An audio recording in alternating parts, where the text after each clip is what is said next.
বিশ্বজুড়ে বাড়ছে যুদ্ধ সংঘাত। ইউক্রেনের পর ইসরায়েল হামাস যুদ্ধে সুপার পাওয়ারগুলোর বিভেদ এখন স্পষ্ট।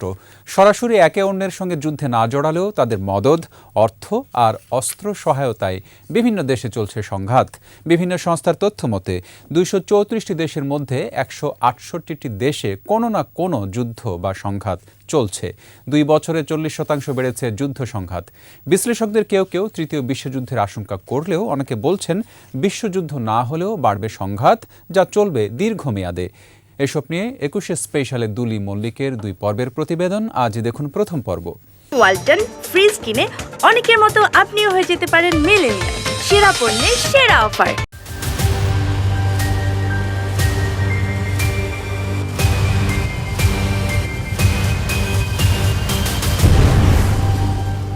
ধ্বংস, মৃত্যু, আর্তনাদ, যুদ্ধ সহিংসতার নতুন যুগে পৃথিবী। ইউরোপ, আফ্রিকা, মধ্যপ্রাচ্য, এশিয়া, বিশ্বের প্রায় সব অঞ্চলেই বাড়ছে যুদ্ধ সংঘাতের দামামা। বলা হচ্ছে দ্বিতীয় বিশ্বযুদ্ধের পর সবচেয়ে ভয়াবহ পরিস্থিতির মধ্যে বিশ্ব। শতাব্দীর সবচেয়ে বড় মানবিক বিপর্যয় ঘটছে এখন ফিলিস্তিনের গাজায়। ইসরায়েলি আগ্রাসনের ৭ মাসে ৩৫,০০০-এর বেশি মৃত্যু দেখেছে বিশ্ব। গাজা যুদ্ধ ছড়িয়ে পড়েছে মধ্যপ্রাচ্যে। ফিলিস্তিনিদের পক্ষে লেবাননের হিজবুল্লাহ, ইয়েমেনের হুতিরা, সিরিয়া, ইরাক ও ইরান অবস্থান নিয়েছে। ইসরায়েলের পক্ষে রয়েছে যুক্তরাষ্ট্রসহ পশ্চিমারা।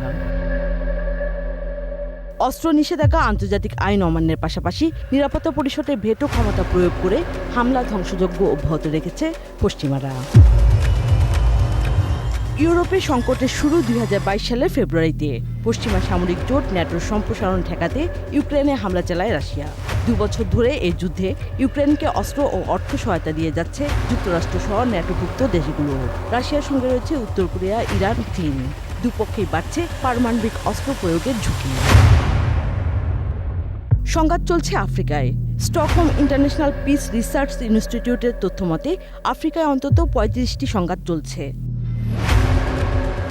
এছাড়া কোরীয় উপদ্বীপ, তাইওয়ান, দক্ষিণ চীন সাগর ও ইন্দো প্যাসিফিক অঞ্চলে চীনের বিপরীতে আধিপত্য প্রতিষ্ঠায় মরিয়া যুক্তরাষ্ট্র ও তার মিত্ররা।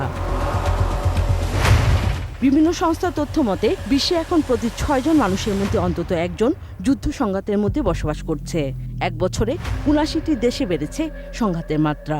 ভূ রাজনৈতিক প্রতিযোগিতার জেরে নিজ দেশের সীমান্তের বাইরে এখন সংঘাতে যুক্ত ৯০টি দেশ।